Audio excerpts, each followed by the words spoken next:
Hello and welcome to the week that really was with John McGregor and Sarah Ryan for this weekend in the 28th of November 2025. The year is almost done. The nights are really closing in around us and the political scene is getting really, really busy. This week we have a lot on the agenda. We're going to talk about new figures from the housing market that shows landlords exiting the market at an unprecedented rate. We're going to talk about the Irish Fiscal Advisory Council lambasting the government over runaway spending. We're going to talk about the state of the health service with the situation in Dublin hospitals this week being that there's not one single bed available, at least on one day this week. And we're going to talk about Jim O'Callaghan's big new immigration plan. So those are four big topics. We also might get back to a little bit of a conversation about dating because last week's one was so popular. And there's a few other things that we might bring up as well. But first, Sarah, you definitely were the winner in inverted commas of last week's episode because you, unlike me, didn't bash Enoch Burke, and a lot of people were annoyed that I bashed poor Enoch Burke. What is it with Enoch Burke? And I mean, you're never going to please everyone, are you? But I don't know. They found him. They found him. He's gone back to jail. I think when we talk about Enoch Burke, what people miss is there's multiple elements to this. There's why he's going to jail, what this is all really about, whether he's right or wrong. And you and I have both said on the podcast, and I still think it, that there's a huge element of Enoch that I admire. I admire sticking to your principles. I admire feeling so passionately about something that you will go to jail for 500 days or whatever it'll end up being. Like, I admire all of that about Enoch Burke. And I think that the original principle that he had and the original point that he had was a good one. The problem is I'll reiterate my point on this. So I'm not going to spend a whole other podcast talking about it. But my point of view on this is I agree with him on transgenderism. I agree that nobody should be forced to use a pronoun that goes against their conscience. You shouldn't be forced to address another person in a way that you feel is fundamentally dishonest. I agree with that. I'll also observe that Enoch Burke had 40,000 euros sitting in his bank account, which the government took in payment of fines. He could have afforded a lawyer from day one. If you want to go to legal battle with the state and vindicate your rights, and you decide to go in and shout at judges, instead of hiring a lawyer, then you're not serious about it. You are engaged in a performance and a pantomime. And he had every opportunity and he had the financial resources to fight this properly and fight it in a structured way and actually win the battle. But I think, and continue to think, he was more and is more interested in the martyrdom.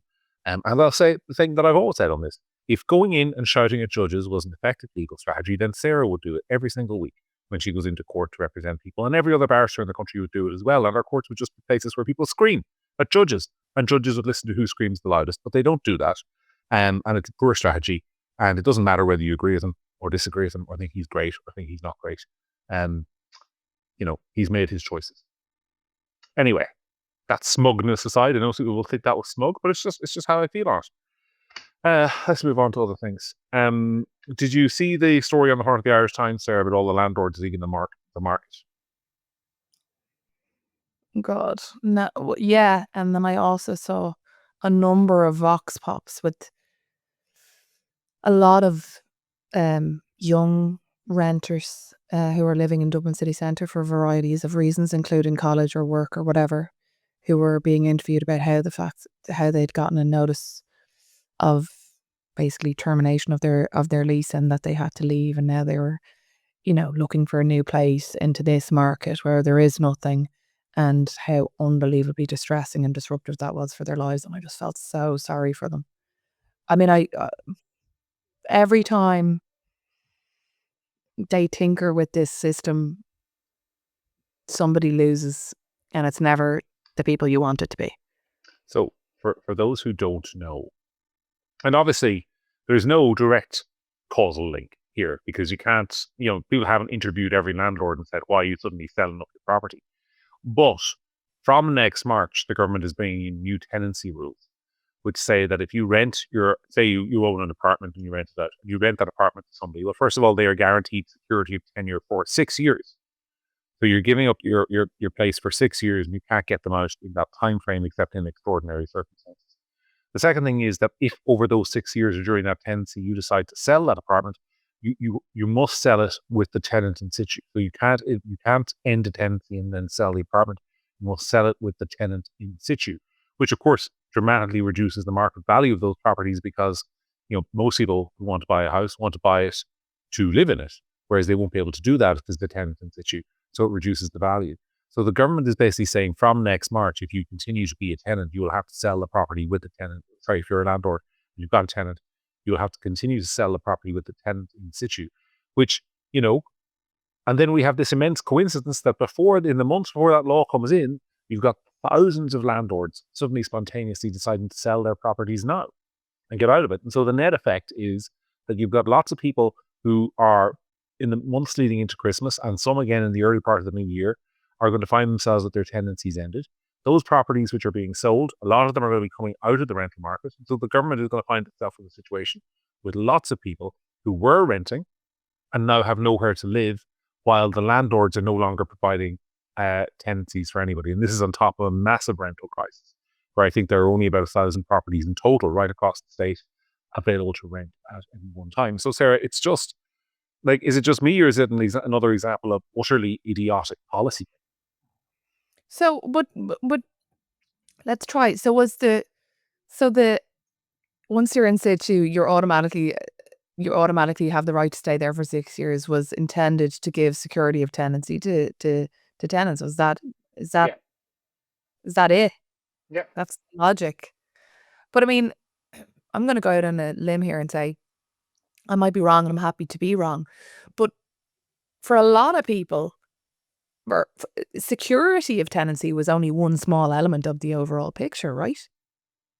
I mean, a lot of people were renting an apartment, and then once they found the place, okay, before people start commenting, I appreciate that people would get notices to leave and all of that, but security of tenancy was only one small element of the whole thing.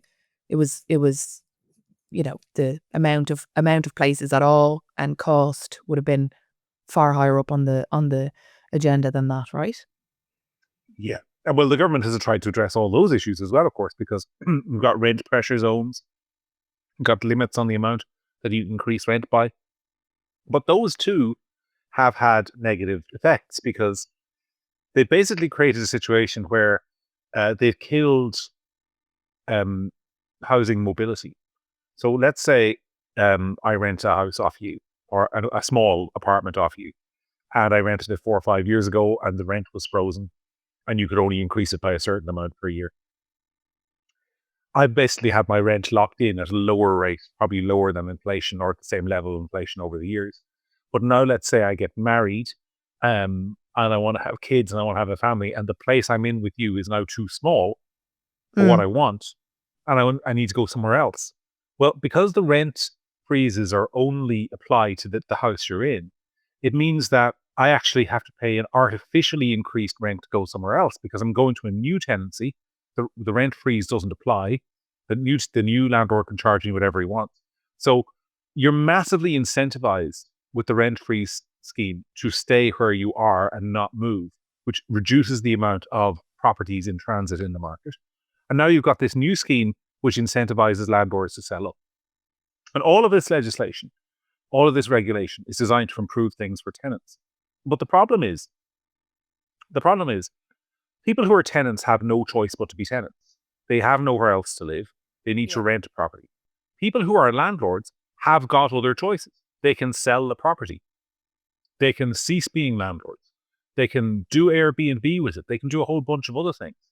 And so when you're constantly enacting this anti-landlord, pro-tenant legislation, the end result is fewer rental properties on the market. And this is just another example of it. Irish housing policy has been completely and utterly borked for the last 7 or 8 years, ever since the government started listening and enacting the opposition's housing policy. Basically, I mean, this is the other thing. You can't blame the government for this. The housing policies in relation to the rental markets and tenants and landlords, these are all the policies of Sinn Féin, People for Profit, Labour, Social Democrats, so the government, not having any ideas of its own, just enacted for years. Anything to move a bit left to try and win a few votes. And the result is a housing policy disaster. I mean, my view on this, I don't know whether you disagree with me, Sarah, is that if you want more landlords and you want more supply in the market, you've got to make it more profitable and more attractive to be a landlord.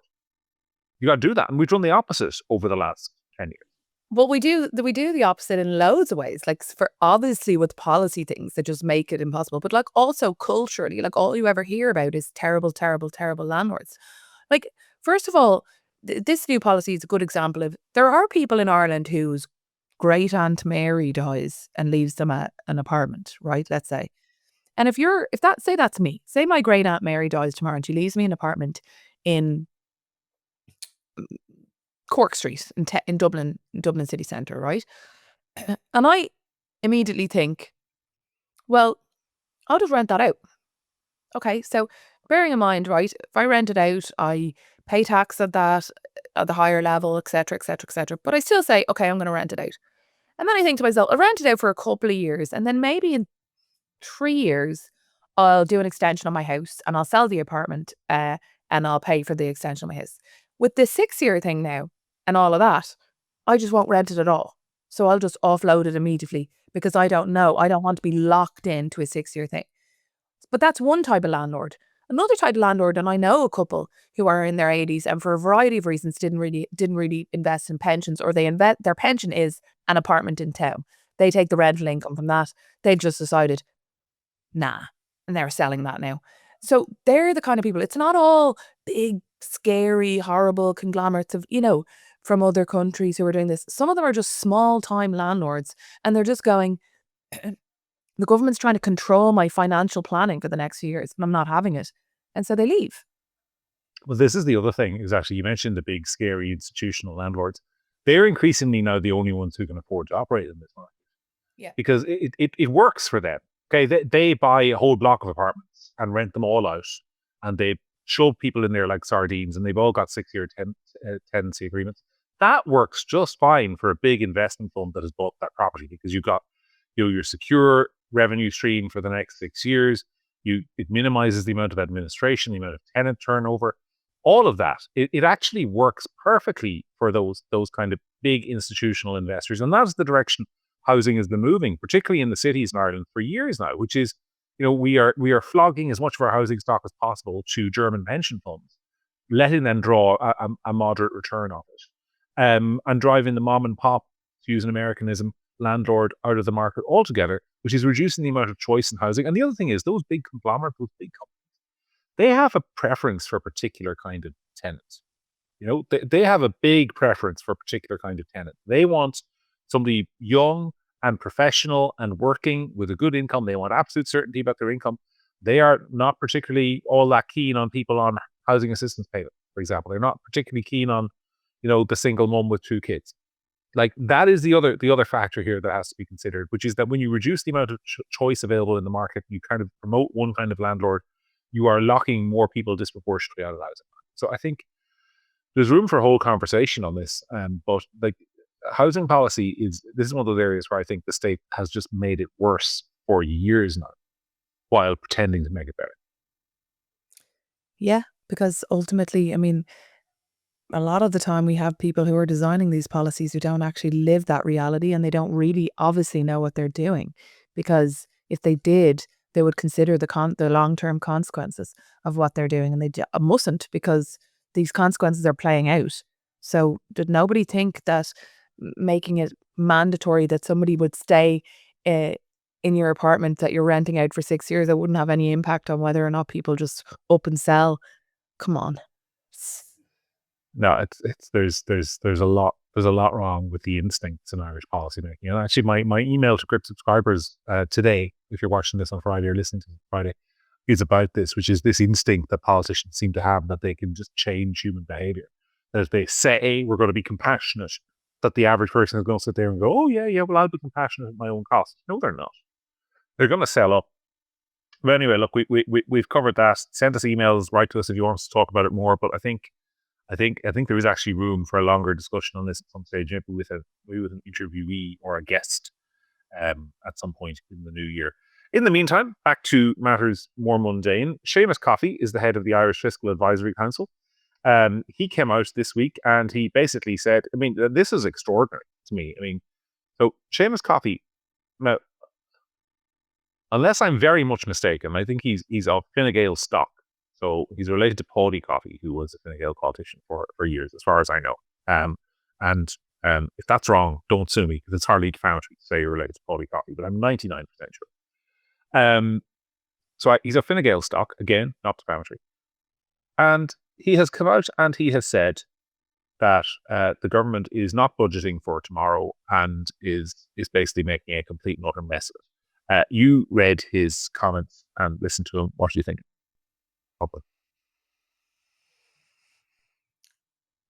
I mean, we've discussed on the podcast before what a horrific time it was the last time there was a recession in Ireland, and the impacts that are cultural, that are, all the impacts and the unexpected impacts that happen when the country gets into difficulty. So from that point of view, it's kind of scary. I mean, I think we spoke offline on the podcast last week about, we were trying to be nice, and we were kind of just being sort of somewhat complimentary about Pascal. But I said to you afterwards, and you were in agreement, that there was so many more things I wanted to say that I regretted, that I disagreed with what Pascal had done. I kind of glazed over too fast and said, obviously Pascal made decisions that I wouldn't agree with. However, he was competent to a point. And I still stand over that I think he is competent. But I think that in the future, there will be huge criticisms of his budgets, the manner in which, and he kind of has a reputation for this sort of fiscal conservatism and safe pair of hands or whatever. But when you're looking at this, what he's leaving behind in terms of financial planning and financial security, if a downturn comes or an economic crisis of any consequence appears, he's not leaving us in a good place. No, I don't think he can take all the blame. No, he's the Minister of Finance. But I'm covering for the fact that last week we did talk about him in kind of complimentary way, and people were giving out. I suppose that's he is the outgoing Minister for Finance. But I think that to expand on that point, I also think, and I include the opposition in this, that we have slowly, or actually relatively quickly, crept back into a spend kind of political culture. When you look back before the last recession, Labour, they were all saying that Fianna Fáil should have spent more. Why didn't you do this? Why did you do that? At every budget. And then when the wallop came, they were all like, oh, you ruined the country and you're a disgrace. But they were a part of it. And we're in that again now. We're in that again now. It's all they know. It's never enough. It's never, ever enough. And why didn't you do this? And why didn't you do that? Well, I'm not defending Fianna Fáil or Fine Gael in terms of their budget packages by any means. But the opposition, you never, ever, ever, ever, ever, I have never seen somebody stand up and say, we need to pull back. We need to do this. We need to save for a rainy day, when they're in the opposite, ever. Have you? Yeah, look, it's first of all, you're completely right. And secondly, it's no excuse. So those two things are, I'll deal with both of those in the order in which I said them. You're completely right in that it's all they know.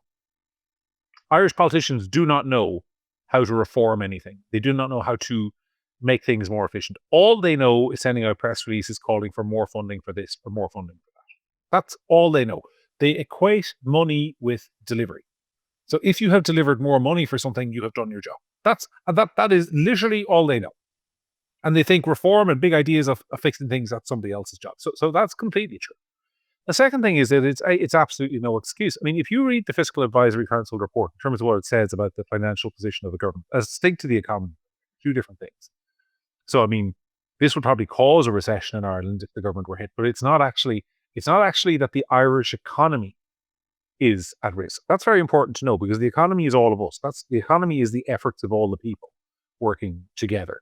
It is the shopkeeper to the lawyer to whoever's making money and generating economic activity. That's them. What the Fiscal Advisory Council is talking about is the government's balance sheet, the government's financial position. And that is a horror show. So they have, and I'll say for the 12th time on this podcast, they have more than doubled spending over the last 10 years. But they've also consistently raised revenue in such a way that the revenue situation is very precarious. If there was only a moderate contraction in economic activity on the international level, and multinational profits in Ireland were to fall, and that corporate tax take was to fall back by, say, 40, 50%, then all of a sudden a massive hole opens up in the government's finances. Massive hole. A massive black hole in the budget. And the worst thing about this story for me is that the nature of the spending you're talking about, the additional spending, where is it going? It's not going in things that can be easily cut back. It's all going on new entitlements. So it's It's going on creating on things like, free contraception for women under 35, free GP cards for kids. It's not going into the actual things that like matter, like hospital beds, which have only increased by 2,000 in 4 years. Which will come to that in a second. What government is going to roll back any of this stuff? Girls, we're charging you for your contraception again. No one's going to do that. Yeah, exactly. So we've created these massive liabilities that will make it politically very, very difficult to cut recession. I mean, in the last recession, do you remember when Fianna Fáil tried? This is still one of my most vivid memories. I don't know if people remember. Fianna Fáil tried very early on in that process to try and save some money by means testing medical cards for very wealthy pensioners. Yeah. And it was like, if you're a pensioner on a big income, you don't need your medical card. And there was war. Yeah. Do you remember? I can remember I was looking at my phone and I was reading it on an email, and it's like a BlackBerry then or something. And I was standing on Hat Street in Dublin. I remember even where I was standing when I was reading it. Mm-hmm. And people marched and went completely insane. There was a meeting in the Davenport Hotel in Dublin that I can't remember who the ministers were who went. Somebody can remind us in the comments, but they got, I think Conor Lenihan, for some reason, I think Conor Lenihan might have been one of them. And they got absolutely savaged. Like there was almost violence from these pensioners. That was the outrage. So take that and then multiply it by a dozen times. All these massive spending commitments that the government has made over the years in terms of carers allowance, disability allowance, as I mentioned, kind of like free schemes, free drug schemes, all that sort of stuff. And then all of a sudden you've got to start clawing those back to balance the books. It's a political horror show waiting to happen. And this government has to start delivering hard-hitting budgets. I mean, like this, they can kiss its majority goodbye. In short order, I would imagine. So, yeah, what's to be done? I mean, the other thing is that there are people who are in positions whose job it is and their expertise it is to look at these things and anticipate these things. And if you ignore them, on your head be it. Well, the thing is, and we're moving swiftly through the topics, but this is a useful juncture, I think, to move to it, is that you look at the country's fiscal position, you look at the massive increase in spending, you look at the precarious state of the finances. And then this week I was looking at the health system. So, like, here's some figures. In 1987, which will be 40 years, it's 38 years ago. In 1987, this state spent 1.3 billion euros, with punts, but converted 1.3 billion euros on health. This year, we will spend 27.3 billion euros in health. So over the last 38 years, spending on health has increased by 26,000%, or 2,600%. Yeah, a lot. I think 2,600% now that I mentioned. The number of hospital beds has gone from 13,000 in 1987 to 15,000 today. The number of people in the country has gone from just under 3.5 million to just under 5.5 million. So we have increased spending by, an enormous amount. We have increased the population by 60%, and we've increased hospital beds by 15%. And now we find ourselves in a situation where there were multiple days this week where in the private hospitals in Dublin and the public hospitals in Dublin, in November, before the worst of winter flu season hits, there isn't a single bed available. Sarah, I know of two people, both of them quite close to me, who were seeking hospital beds in Dublin on Wednesday of this week. Both of them ended up going home. One person who'd been brought to the hospital in an ambulance ended up going home from A&E because he just wasn't going to be seen. And the other person who'd been sent in by his GP with a really bad infection spent 12 hours in A&E before being sent home with a prescription for an antibiotic that his GP could have given him at home. The GP wanted him to be admitted for a drip. So that's where we are in a country that is spending 27 billion euros on health this year. Like, how do you square that, sir? Well, I don't think you can. I mean, we've had multiple conversations on this podcast about the health service, and I've experienced it myself. I talked about it a few weeks ago. Like, it's I think people, like I've said this before, like I think people who aren't exposed to it and don't see it that much don't realize how bad it is until they find themselves in the unfortunate situation where they have to go to A&E and then they see, 12 hours, 14-hour wait, people like not getting a bed, this kind of thing. I mean, you're talking about somebody who's referred to a hospital with an infection and then sent home with a prescription for all antibiotics. These are situations where people's health is compromised. A doctor's not sending you to hospital with an infection because they think, you might as well go to hospital. Like if you're sent to the hospital by the GP, it's because the GP in their medical opinion determines that you need to be in a hospital. And this week we had a hearing about a young girl who died, and the mother. This is Niamh McNally, by the way. Yeah, and I read her mother describing the situation, and it was like a war. It was like a movie where there's sort of a whatever the word is, a temporary hospital set up in the field, a field hospital, and there's bombs going off all around, and people are coming in bleeding with limbs missing, and the nurses are just trying to kind of manage. That's what it sounded like. She's crying because her daughter is, it turns out, dying, and nobody helps her. Yep.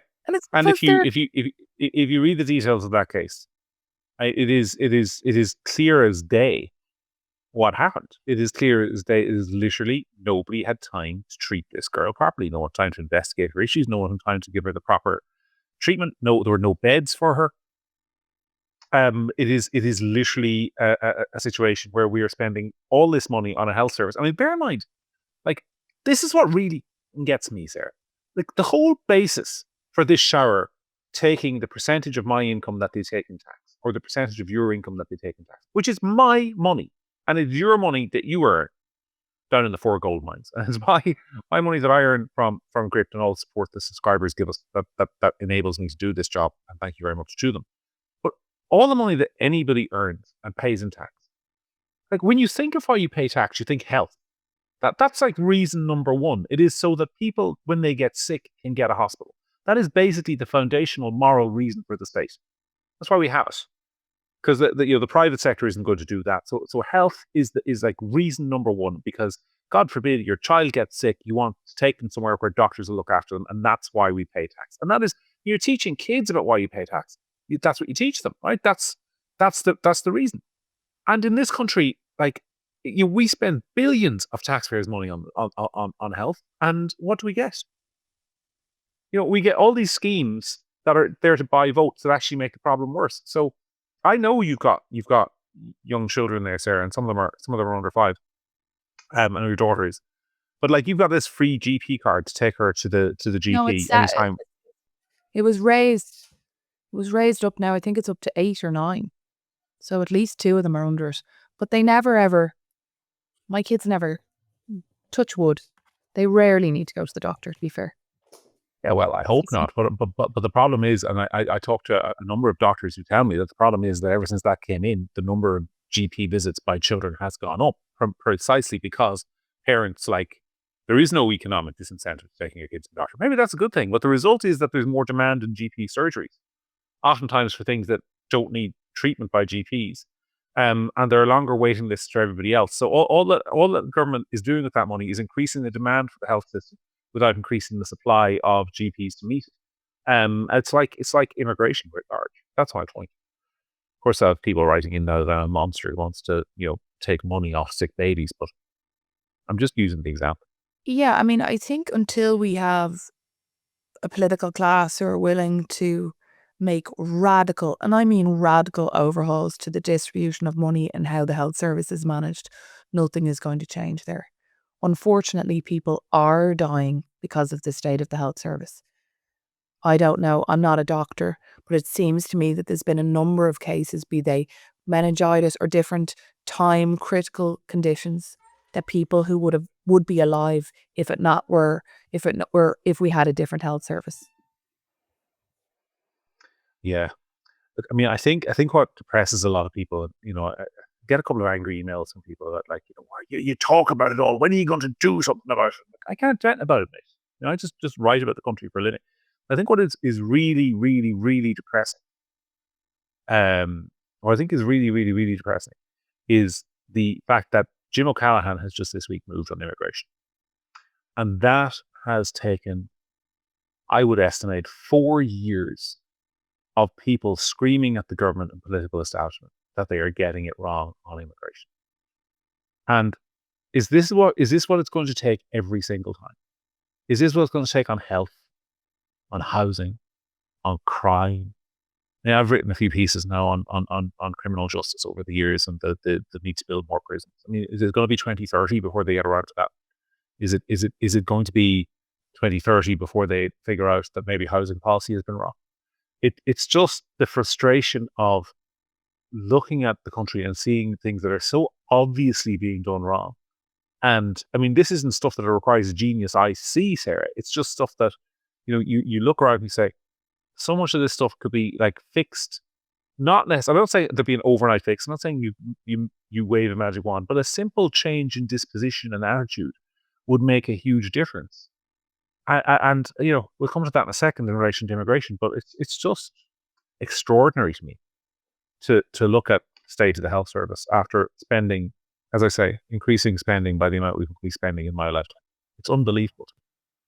Yeah, but that's the thing. I mean, isn't that the essence of the problem across the board? We were talking before about the metro and how I was listening to the radio and this lady on talking about how large capital projects like that, like they are so slow, they take so long, they can't just be changed every time the government change or whatever. And so it's the set, like there needs to be, and I know we had Sláinte Care and these different things, but like, we're still in the same position. We're still in a situation where the health service has these waiting times, where people are on trolleys, where people are dying because they have time-sensitive conditions and nobody has the time to treat them. So something has not worked. Something has gone completely wrong. And I don't think we have a political class who are brave enough to tackle it. Okay, folks, sorry, there was a quick blip there. I want to apologize if you've been listening to the first half of this podcast and I've sounded terrible. And the reason has been that the software switched me to the backup microphones, which are the one of my ears there and not this one right here. So I apologize for the poor sound quality in the first half of the podcast and hope that it doesn't disturb your enjoyment too much. Anyway, the microphone is back and working for the bit I think most people wanted us to talk about this week, which is Jim O'Callaghan's immigration plans. Sarah, what did you make of them?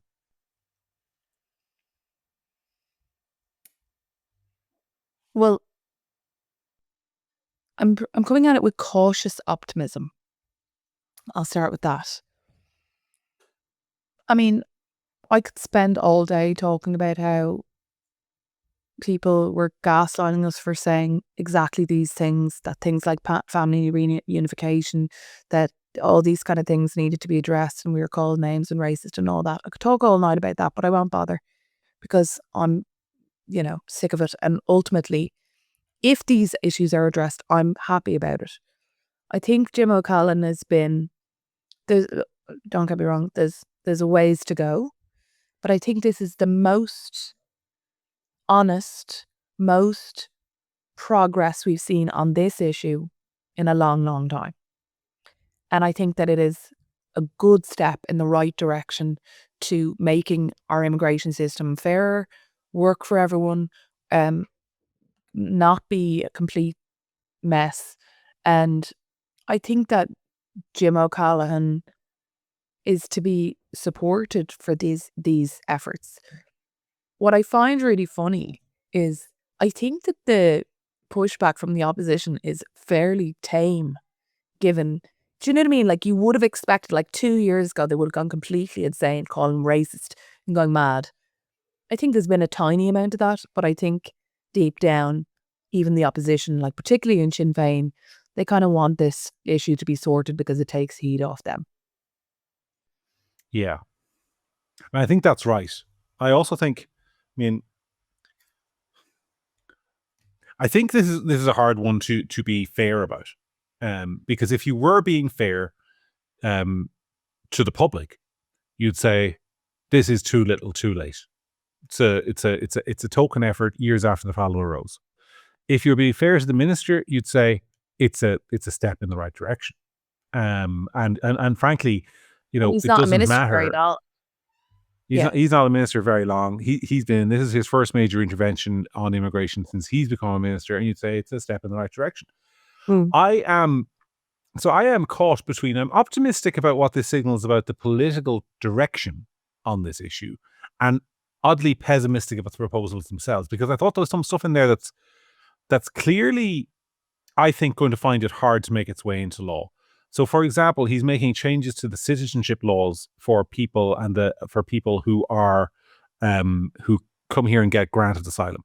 So it'll be longer that it takes you to become a citizen. He's also changed family reunification if you come in through the asylum track. So he is saying that if you're granted asylum and you want to bring your family over here, you have to be earning quite a large amount of money to do that.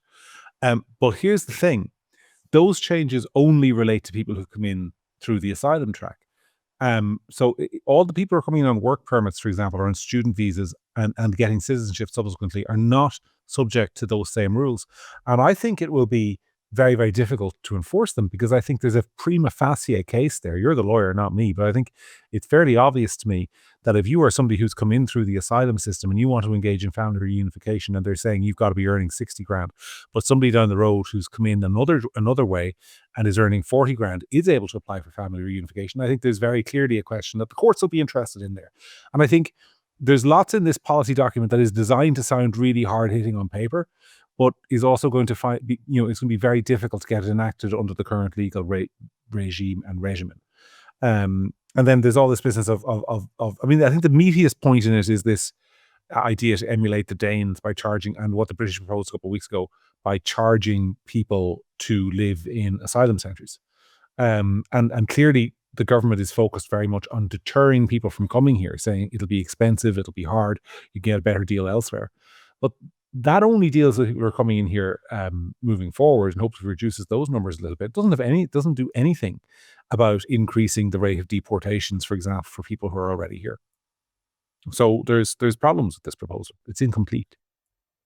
Well, a couple of things there, John. First of all, I mean, let's be honest. You talk about people who come into the country on student visas and all that they're not the circumstances that people who are having major problems with immigration are talking about. Student visas. It's not largely the problem.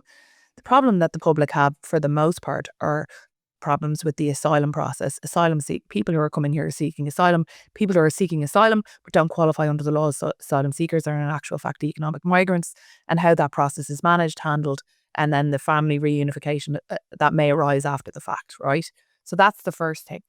The second thing is, I mean, okay, a prima facie case that one person is entitled to and another person is, okay, maybe. But loads of countries have rules specific to them about citizenship, about how they manage entry, deportation, all kinds of elements of their immigration. So maybe there will be a case. There's cases all the time. People take cases all the time. That's a matter for later. But I don't think that these kind of rules and putting in place a situation where you cannot come to Ireland, seek asylum, be granted asylum, and then bring your family here, a deterrence of that, I think, is a very good thing. And I think that the public will be pleased by that effort.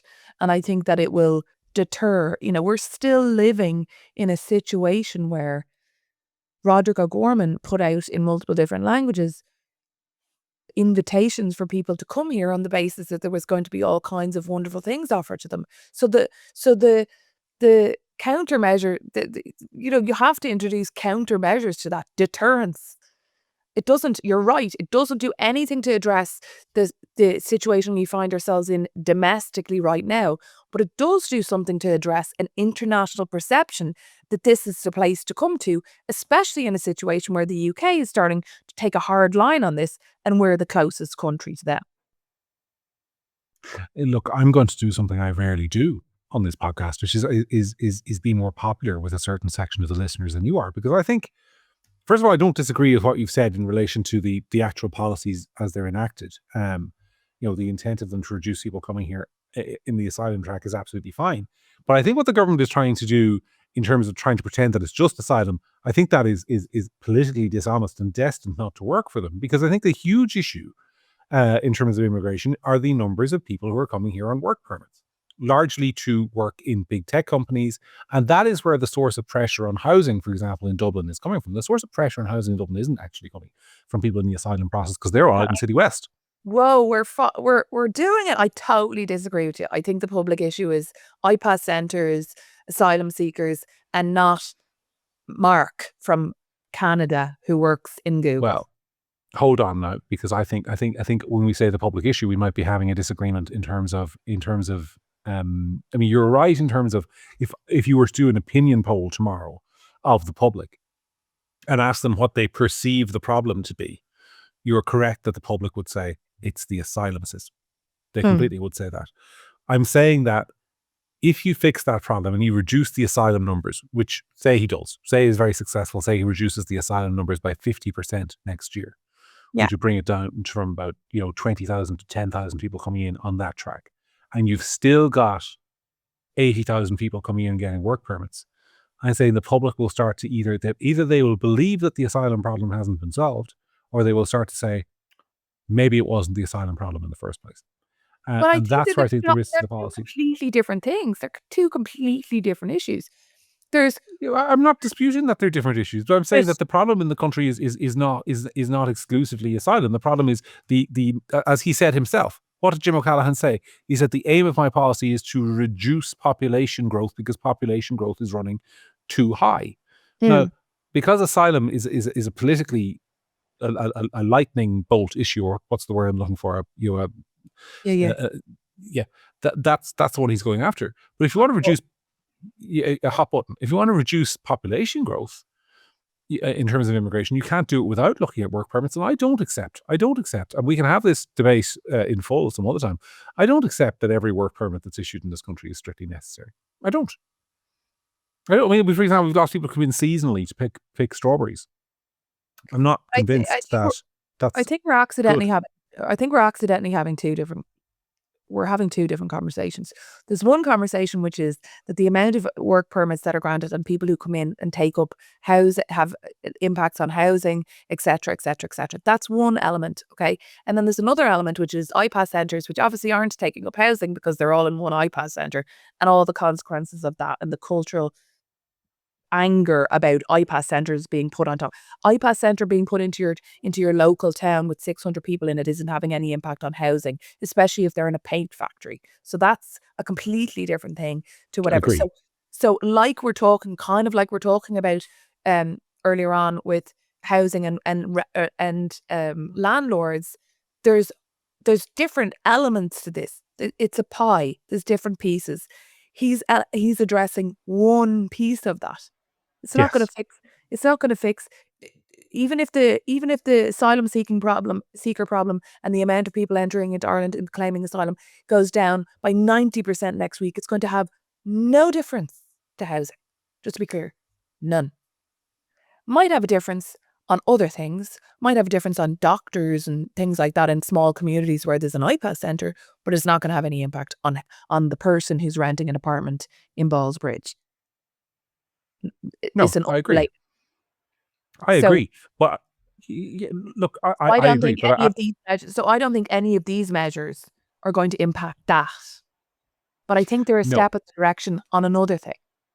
Yeah, look, we don't agree as much as you seem to think we disagree. I mean, I agree, and I've said, I think it is a step in the right direction. I think the minister deserves credit for it.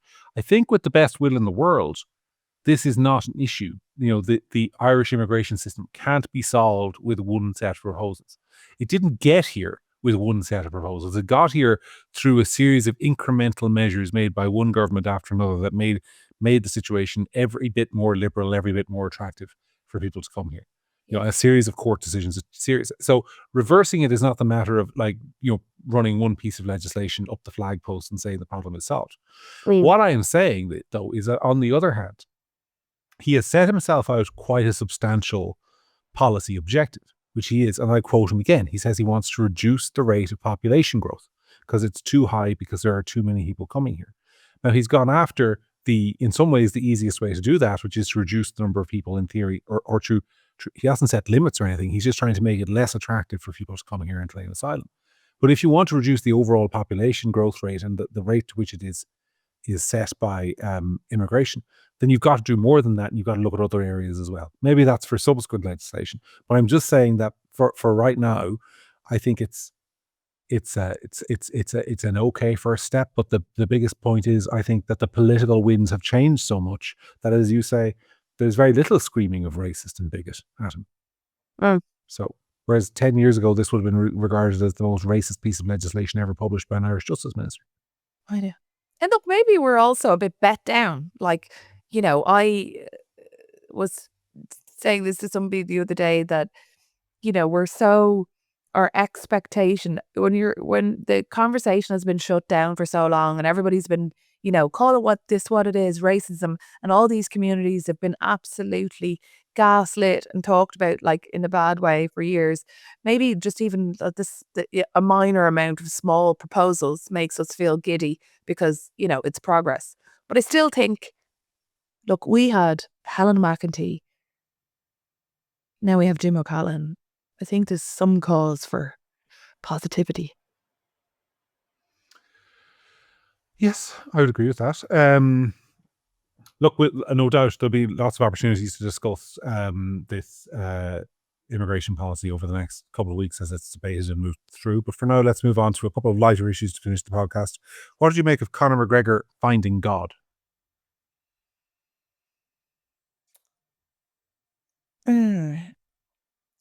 Okay. So I read this long tweet. For anybody who doesn't know, Conor McGregor returned to Twitter after an absence of, was it a month or two? And talked about how he has found faith and God, and explained in detail how that came about and how he wants to live his life as a godly man going forward and live according to Jesus and all of that. And if that's the case and that's the truth and that's what he's going to do, I think that's wonderful. I mean, I know that there are people who are going to be screaming and roaring that he did something horrible. That has gotten plenty of airtime. But, I mean, people do, if somebody, that was a matter for the courts, that's now over. He was found liable in court for that. But if this is the way he honestly wants to live his life going forward in a different way, not in the manner in which he did before, surely that can only be a positive thing. I mean, do people, what do people want? Him to continue to live the way he did before? I saw a lot of people on Twitter lambasting it and whatever, and I thought, but if he's telling the truth, is this not a good thing? If somebody is what was described in court in terms of alcohol and all of that, and that behavior, we'll call it immoral behavior with women and all of that kind of stuff, if that is being left behind and somebody is choosing to live their life in a religious way, surely that's something that we should celebrate. Am I missing something? Yes, you are. Here's what I object to about it. Get off Twitter then. Get off the stage. Go away. Don't keep trying to sell us your whiskey. Don't keep trying to sell us your hard man image and your fights and your kind this of like is only 24 hours. No. Hang on. Like this look. You've had a bad couple of months if you're Conor McGregor. You've had the finding in court against you. You've had the withdrawal from the presidential election. You've got this other lawsuit in Florida with a woman making similar accusations, which everyone is guilty of until proven innocent and all the rest of it, all those caveats. But you've had a bad few months. You've had the incident with the dick pics online. You've had all that. Then you go away because clearly your public image is taking a bit of a battering. And lo and behold, you come back and you say, I'm a Christian now. God has spoken to me. God spoke to me, and I see all the sins and badnesses of my life. Okay, I'm willing to accept people can have a second chance and they can go and they can embrace their faith and they can live a godly life. So go do it then. Don't do this Russell Brand thing of like, you, my friend, are not the preacher I want. I want somebody who's actually, if somebody's going to convince me that there's anything to any of this stuff, then let it be somebody who's actually lived that life. Don't tell me it's as easy a turn around after living this life of in the case of Russell Brand, iniquity, and then turn around and tell me that now you're my line to the Almighty. You are. It's all very convenient. Go away and live in some monastery somewhere and get off the internet and don't bother me about it. That's where I would draw the line. So you don't get to still be a celebrity in every other way and say, well, I found God now and I'm a good guy. Forgive me. What that is doing is taking Christians for fools. That's taking people who are actually genuine believers in God for fools by pretending to be one of them in order to have your sins washed away. And I think it's very convenient. Well, it's a relatively new thing. I'm ever the optimist that he has changed his ways and is genuine and maybe he will disappear and go off and live a godly life. Time will tell. You're right about the whiskey though. Probably not in line with those values. Yeah. Maybe you should sell it. Exactly. Look, I'll say this about McGregor. I actually think there's a big part of the guy that means well. I really do. I really do think that. I think he's a genuine patriot. I think he loves his country. I'm not going to get into the whole crack with the women because the courts have spoken on that, etc., etc. What I will say is I think that in there somewhere there's a well-intentioned dude, but I'm not convinced he's in the right place to be providing moral leadership on anything. Anyway, I agree with you that there is. I feel a genuineness when it comes to he loves Ireland. He doesn't, that's that. I think that's there. You see that on Twitter. Does he go about it the right way? I don't know. Probably not. But he definitely has in there. There is some well-meaningness about his country. Put it that way. All right. Well, look, it's been a jam-packed podcast today, and I want to do a little bit at the end of this because one of the things that was popular in last week's podcast, or was it one a couple of weeks ago, was when Sarah and I talked about dating. And then we were at the Battle of Ideas Festival in Dublin last weekend, by which, by the way, I forgot to say at the start, thank you to all of you who came. Thank you to all of you who came up and said hello to me, and the more of you who said hello to Sarah. And we had a great time, and that event was a huge success, and we hope to do it again, bigger and better next year. So if you enjoyed it, thank you very much for coming along, and hope you had a good time. But several people mentioned to you and a couple of people mentioned to me that day the conversation you and I had about dating. And then, of course, we went to dinner with the speakers, and yourself and myself were sitting with, at one stage, Maria Steen and Laura Perrins. And I was kind of the bloke sitting there and listening to the women talking. And you just all had a big barney about why so many women in particular are single and why so many young people are, not, in some cases, not so many young people, not so young people are struggling to find people to date.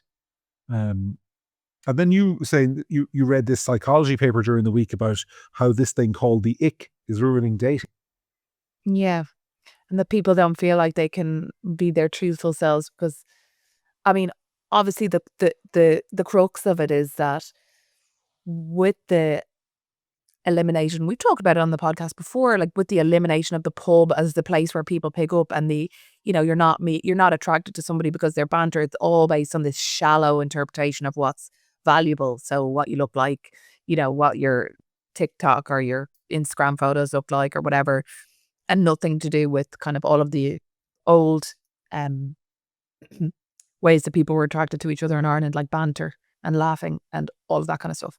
So now so many kind of ridiculous things give people the ick because they're not as part of that kind of perfect image, or they don't fit in with that. And what it's just doing is making the pool of people smaller and smaller and smaller and smaller. And on Saturday, we were talking about it. Sorry, go on. I was going to say, is the ick not predominantly a woman thing? That is women get the ick over stuff like, he wiped his mouth with his napkin at dinner or something like that, and that grossed me out. That kind, is that not primarily a female thing? No. I grew up with lots of guy friends, and they used to get one in particular just springs to mind. Her toes are weird. You know, like her head is too big. Remember there was an entire episode of Friends where Chandler is dating some woman or not dating some woman because her head is too big. You know, she's too tall, she's too small. No. No, no, no, no, no. Men do it as well, John. Okay, what were your biggest icks? Educate the audience. God, they want to know. No, it's because it makes me look bad. But go ahead. Oh, by the way, I've said this on the podcast before, and then I've had people on Twitter coming at me saying that I'm lying. So don't bother. It's a fact. I'm 5'10", right? Couldn't go out with a guy who's shorter than me. I'm really sorry. I'm really sorry. I'm so sorry. I'm just. Well, you're 5'10", and then of course you go everywhere wearing those heels of yours. So like you, I'm like pretty okay off in the height department, but often like you're very tall when you wear your heels. So yeah, so I'm usually around 6 foot. Last time I said I was 5'10" on the podcast, people were like, "She's lying." I was like, "Why would I lie about that? I'm 5'10". Cope. But anyway, I'm sorry. I'm sorry to all the men who are under 5'10". That was my thing. No, okay. What was yours, What is John? logic behind that one? What was yours, John? Because I know, you probably had one. God, mine's much worse. I know what it is. That's why I'm saying it. Well, I'm almost kind of like, because she asked me before the podcast we came to this, that what's yours, and I told her, and there was almost an audible intake of breath. Mine is accents. What? Mine is accents. I'm broad. I'm like, broadly tolerant. But like, what accents, John? I mean, obviously, okay, don't be specific because the podcast ratings will just plummet in different. Is it a count? Do you have a particular county you don't like, or is it a country? No, it's not that. It's very thick accents in general. Like I'll use a non-Irish one, like Glasgow one, for example. A really thick Glasgow accent. No, that wouldn't be for me. Or like Liverpool. Maybe that makes me really, really shallow. I just don't know. There's just something about it that not for me. Mild accent is fine. I'm not talking here about somebody who's like, you are going to get Liverpool accent. I'm talking about somebody who's got the extreme, like, in the comments this week. Oh, look, hang on a second. All it means is that I wouldn't want them. And by the way, I'm off the market anyway. It means all that I'm saying is, we're not likely to be romantic partners, which most of the women who are upset about that are probably going, well, lucky me. And that's all I'm saying. I'm perfectly happy to get on and be friendly with you. That's all. Anyway, you're entitled to have your preference. We all are. But the conversation that we were having on the weekend and that people were talking about is ultimately, I suppose, was kind of largely centered around young women who are not, who are single in their 30s, who are either not interested in the apps or who are done with them, and where they go to meet people, how they meet people. How do you meet a person? All these apps are designed. You're never going to put on your profile, I'm looking for a man to get married and have loads of kids with, 2 dogs and a house. Call me. Because all the men on that are going to go, oh, there's an ick. So if you're a woman in her 30s who really wants to get married and have kids and is maybe a conservative or whatever, where do they go? Or a man? We were talking about the women. So that's where that conversation came. That there's there's less and less places and things to go to for these types of women.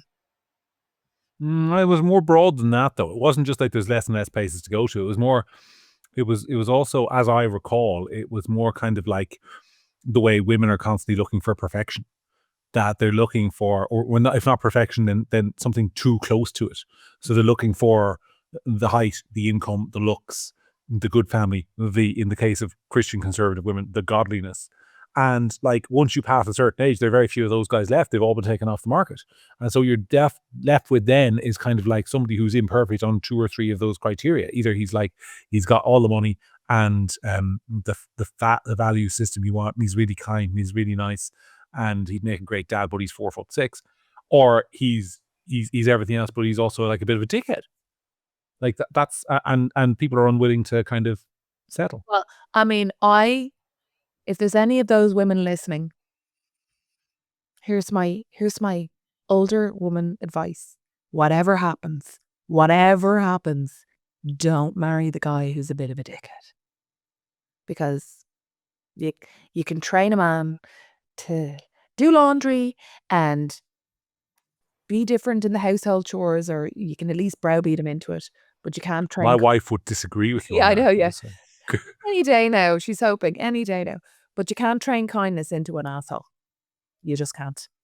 Sorry. So if you're thinking of marrying a guy who's a horrible, or not nice to you, or rude to the waitress, because that's what he'll be treating you like in 6 months' time, don't marry that guy, ever. But yeah, that is good advice. It was a bit more about compromise and broadening your horizons and not being rigid about dating or whatever.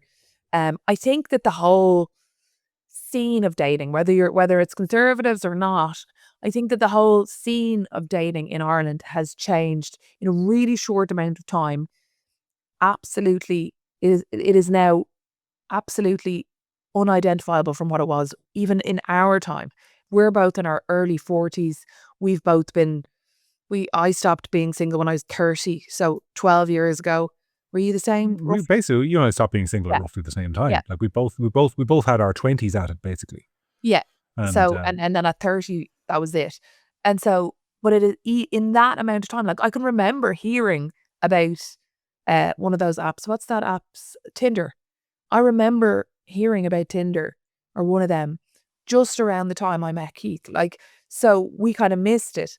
And the impact that Tinder and those kind of apps has had on dating in the beginning looked like really good and people were meeting and it was all wonderful, but it has actually changed the whole culture of dating so much that nobody meets in bars, the same social events just don't happen. And it's having an impact on people's ability to meet nice people in real life. Maybe we should do a Gript singles night for young people in their 20s who are conservative. Like, obviously there'd be a huge imbalance. You have more guys wanting to come than women, so we just have to kind of like let the women come and then get like matching. Well, then that goes the other way. That goes the other way too. That some of your more liberal women, maybe they have to, accept that maybe they'll have to just open their minds to a conservative, right-leaning dude. All right. Okay. I think we will leave it there. It's been a varied conversation this week. We've covered a lot. My apologies again for the sound issue that may I don't know yet, may have afflicted the first half of this podcast. I hope the second half made up for it. Before we go, a programming announcement. Sarah, you are going to be saying goodbye to me for an unknown number of weeks. Do you want to tell people why? Yeah, 2 minimum. Yeah, so I suppose I don't really want to get too much into my health problems, but I would have spoken about my back before on the podcast. Lots of people were really generous and kind about contacting in about sciatica and slip discs and all of those things. And obviously that's initially what I thought it was, and that's what it looked like it was, but it has actually turned out to be something a lot more serious than that. And I'm having a surgery on that next week. So hopefully I'll only be gone for a couple of weeks, all things going to plan and everything that's not supposed to be there being removed. Yeah. I'm just going to interject at this point because people listening to the way you phrase that will be terrified on your behalf and say that it's not life-threatening. No, it's not life-threatening, and it's benign. It's not anything like that to worry about. It's just in a really tricky location. It's the problem. So that's why it's causing a lot of pain and has done for 5 months. So Sarah has had, like I can say, as Sarah's friend, she has been borne a lot of suffering over the last few months with her back, and we are all hoping that operation goes very well for her. In the interim, I will be joined next week in this podcast chair by Leisha de Bruin of the Countess.ie, who has very kindly agreed to step in for next week. And then there will be future guest hosts until Sarah is back with us, which hopefully will be this side of Christmas. But I know on behalf of everyone at Gript, and I think on behalf of all the viewers and listeners of this podcast who think very highly of you, Sarah, we wish you well in the weeks to come. I've been John. She's been Sarah. This has been The Week That Really Was. We will see you again very soon, and I will see you next week. Take care.